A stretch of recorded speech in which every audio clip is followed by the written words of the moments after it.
I have a little confession. I think the bar has been set a little high. I usually like to start with the bar set a little low, so we can only go up from there. Um, so Pastor Jim called me a couple of weeks ago, and it was a bright, sunny day, and I was at the park playing with my kids, and he said, "Hey, would you be interested in giving a talk on mental health?" And I was like, "Yeah, great, that's what I do for, work and so forth." And then later kind of found out that it had more to do with healthy living and mental health, so there was a little bit more involved. And so I kind of had to figure out what to do with that. Let me see if my clicker is going to work here. Sometimes when we approach talking on health, it can be presented in two ways. On the left side of the screen here, there's this beautiful package, and it's just like you want to open it, and it looks so beautiful. And sometimes things can get presented in a way, that's not so beautiful. And so we're hoping today to go for more of the package on the left.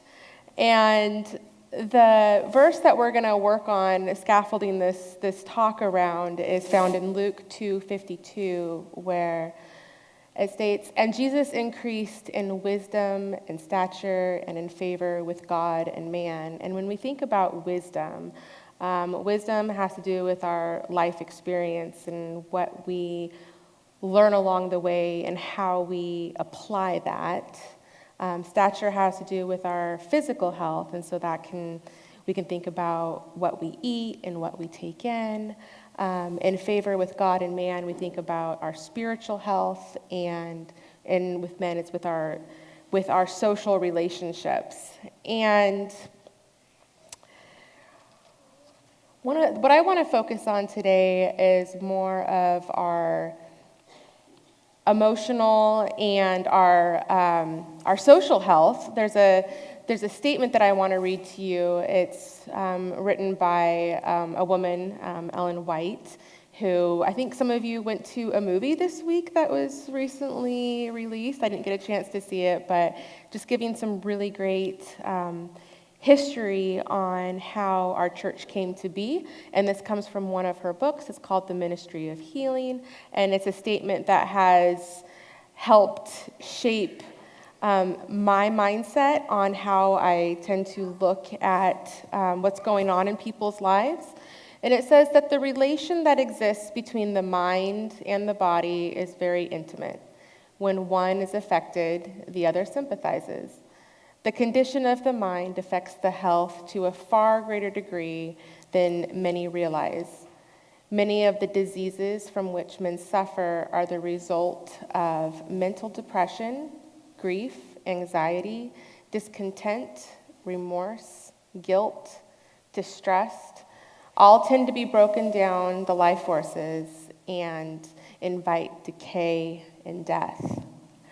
In the treatment of the sick, the effect of mental influence should not be overlooked. Rightly used, this influence affords one of the most effective agencies for combating disease.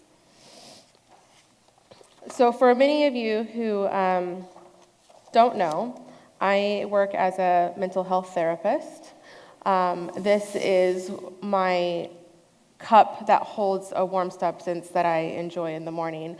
And it says it's okay to have Jesus and a therapist too. So I'm giving you permission to explore the possibility that it's okay to ask for help. And maybe after today, you will need to be exploring those conversations. And on the other side of the cup, which you can't see, it says, "Keep talking, I'm just diagnosing you." So I work as a mental health therapist, and the population that I serve is I'm a trauma therapist, and I work with people who have chronic illness. And the intersection of the two. And some may ask, how did I get into this field? And a lot of it has to play into my own life story. At the age of 15, I was diagnosed with type 1 diabetes. Shortly after that, I went on to have a debilitating eating disorder for about 10 years. And then shortly after that, my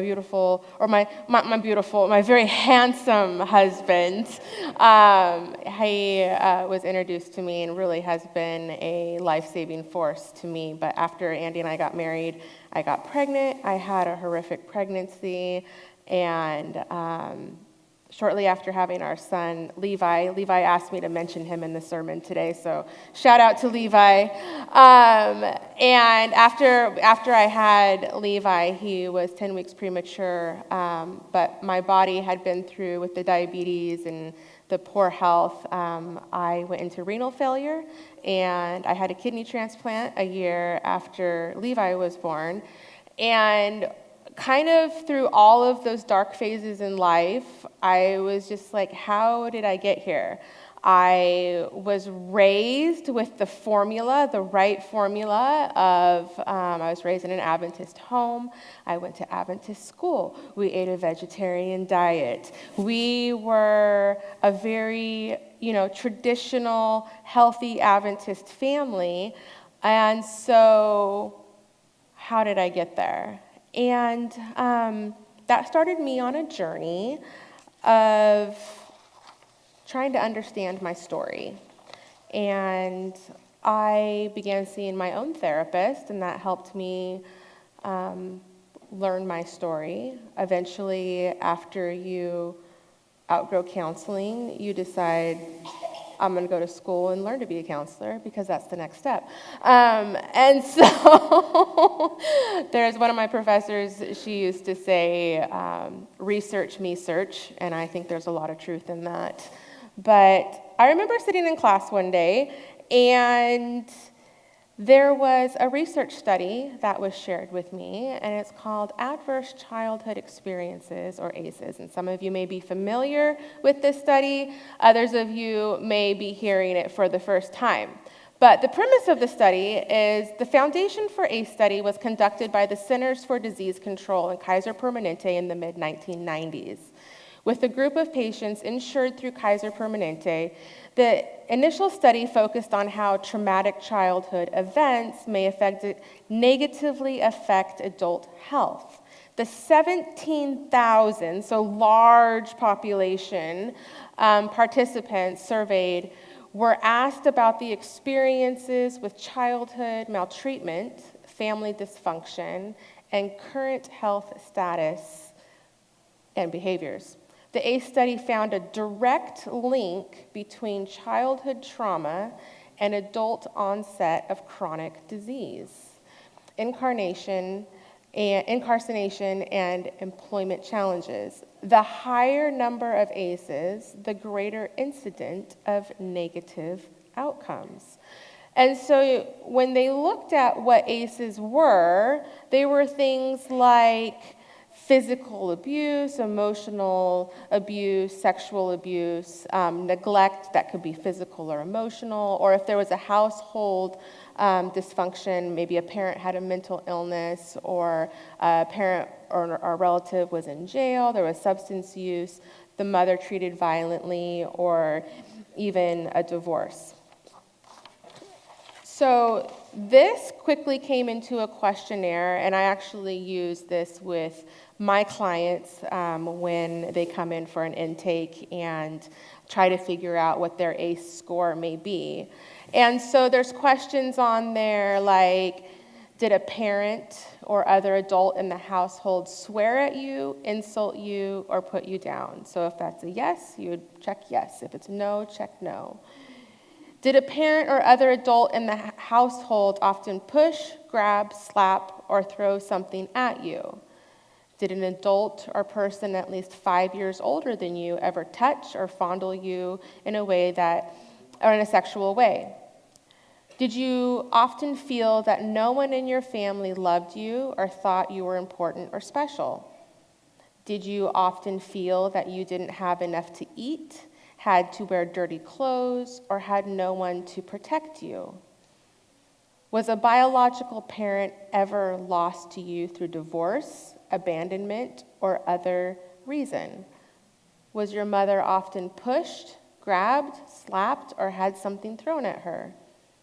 Did you live with anyone who was a problem drinker or alcoholic or used street drugs?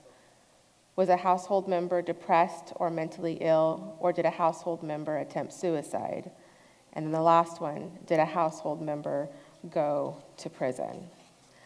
So they would take this checklist and they would tally up how many you checked yes, and that would give you your overall score. So the research showed that the higher your ACE score, the higher likely you were developing the chronic illness. So in the blue box, that's if you had one ACE. The next one would be if there's 2 ACEs, the next one 3 ACEs, and the next one 4 or more. So it's kind of like a dose response. The more traumatic things happening in the home, the more likely you were to develop poor health, obesity, depression, asthma, diabetes, kidney disease, cancer, cardiovascular disease, and even issues with your lungs. And so this research has gone much farther beyond just the 10 initial questions and have found that people can experience big T's where, there's a really identifiable traumatic event, or there can be little T's where people might feel like, oh, I was just, bullied at school, or I didn't feel like I fit in. So there can be larger traumatic events and smaller ones, but the outcomes tend to be very similar. What we tend to see on the outside of how trauma affects us in adulthood, people can have, so the symptoms that we're kind of looking at, how they show up, people don't normally oh, I had this big trauma. It's normally behavioral symptoms that we see show up, that people can express behaviors such as not feeling good enough. People can have issues with anger, toxic perfectionism, chronic guilt and shame, fear of abandonment, trust issues. And so I like to think of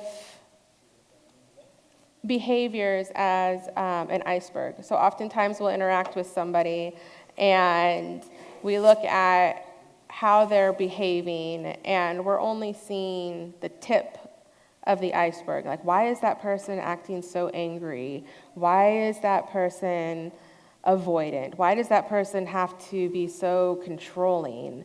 And those are just the symptoms of something greater going on. And if we were to look below the surface, we're going to see things like maybe that person feels overwhelmed or embarrassed or anxious, frustrated. So what I like to do, instead of casting judgment, I like to step back and ask the question, what happened to them versus what's wrong with them?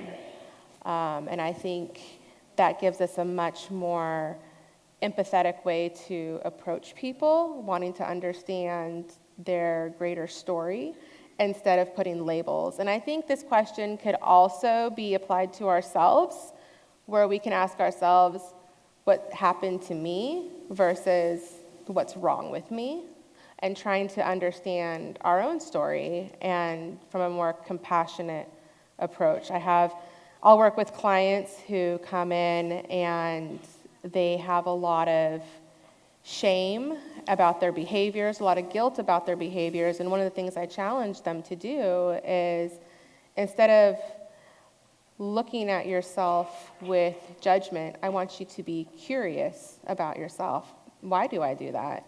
Why do I respond that way? And take the judgment out of it. Survivors of childhood abuse learn to wear masks in order to feel emotionally safe with others. So there can be a lot of, I can't let people know who I truly am. I don't feel comfortable allowing people to see my true self. When people are victimized, it's often true that the most they can do is try to cope and reach some semblance of safety is to make oneself appear as small as possible. So people like to disappear. They don't want to be seen. Simply put, people try to hide or disappear in order to feel safe. And this is oftentimes where we find people struggling with addiction, whether that be, substance use, whether that be, drugs, alcohol, even food.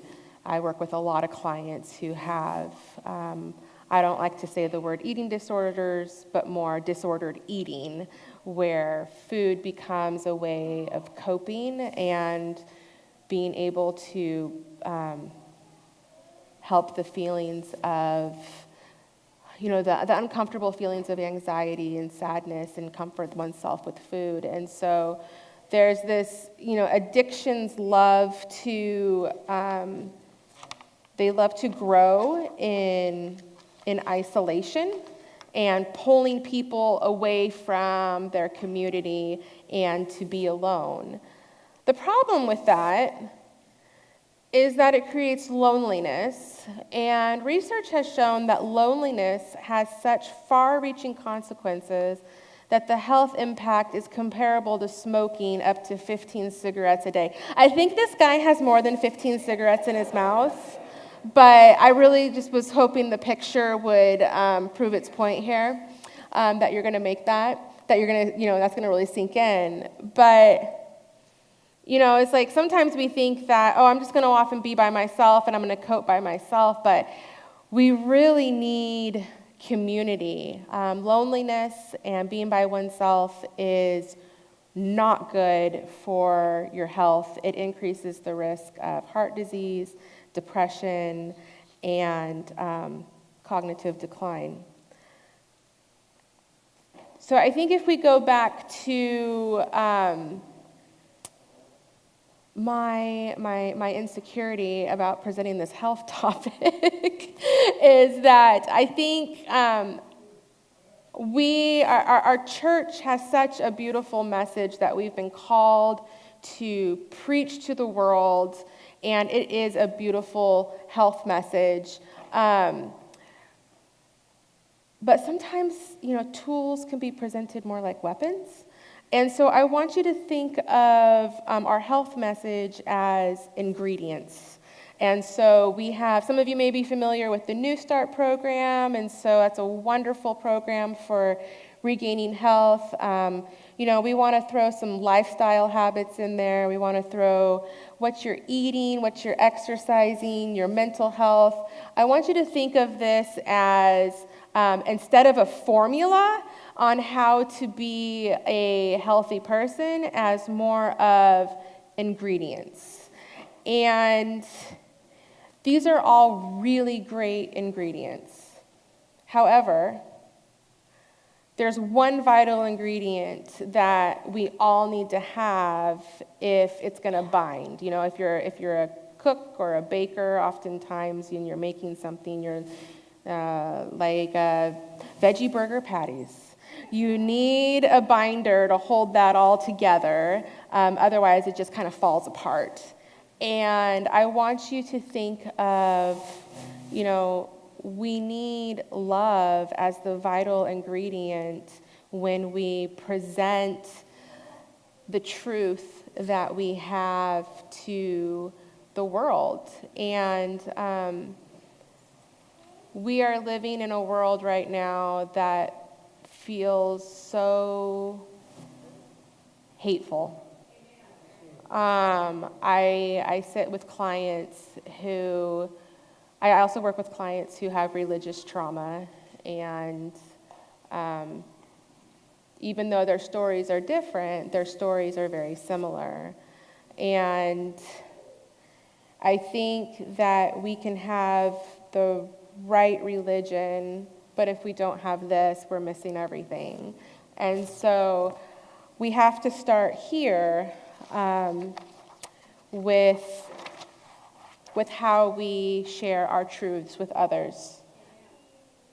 And I love this verse because it's, the love of Christ compels us, because if we don't have God to compel, to move us to do these things, it's kind of pointless. So how, as a church, can we be a healthy, healing community? There's a lot of research on how the opposite of addiction is connection. We often think that the opposite of addiction is abstinence, white-knuckling it, going to meetings. But actually, they'll find that being in community with other people takes away the desire to use a substance to feed the brokenness of the soul. I want to read with you 1 Corinthians 13, 1 through 13. And says, "If I speak in the tongues of men or angels, but I don't have love, I am only a resounding gong or a clanging cymbal. If I have the gift of prophecy and can fathom all mysteries and all knowledge, and if I have faith that can move mountains, but I don't have love, I am nothing. If I give all I possess to the poor and give over my body to hardship that I may boast, but I do not have love, I gain nothing. Love is patient, love is kind.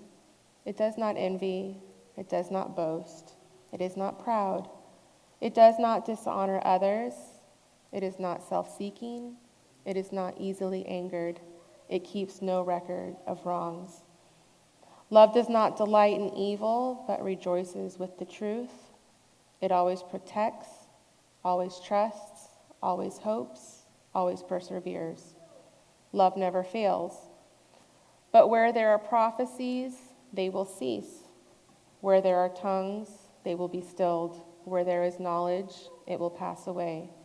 For we know in part, and we prophesy in part. But when completeness comes, what is in part disappears. When I was a child, I talked like a child, I thought like a child, I reasoned like a child.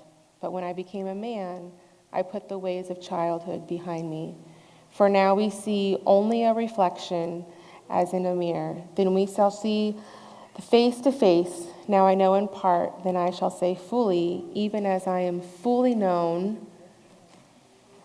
And it got cut off. Can you guys help me out?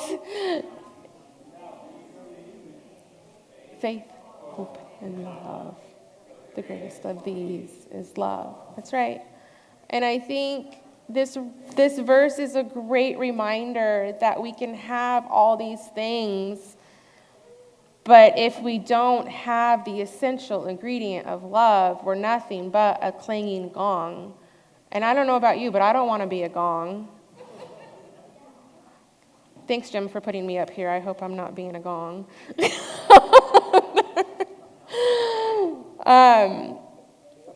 But I think this really brings us back to the verse that we started with, is that Jesus increased in these things. And the increase is a reflection of a journey. We're all on a journey. Some of us are maybe ahead of others, and others may be down here, but we're all on this journey together. And one of the things that I really like to tell my clients when they ask me, am I getting any better? The thing I'd say is we have to look back at where we came from to see how far we've come. And so I don't know where you are on your journey today, but I invite you to continue walking, keep moving, keep growing, keep loving, because he who began a good work in you will finish it until the end. You can go ahead and bow your heads with me. Thank you, Lord, for your encouragement on our journeys and the love that you give to us. And I just pray that we can take what we learned today and apply it to our own lives and how to encourage those around us. In your name, amen. Cool.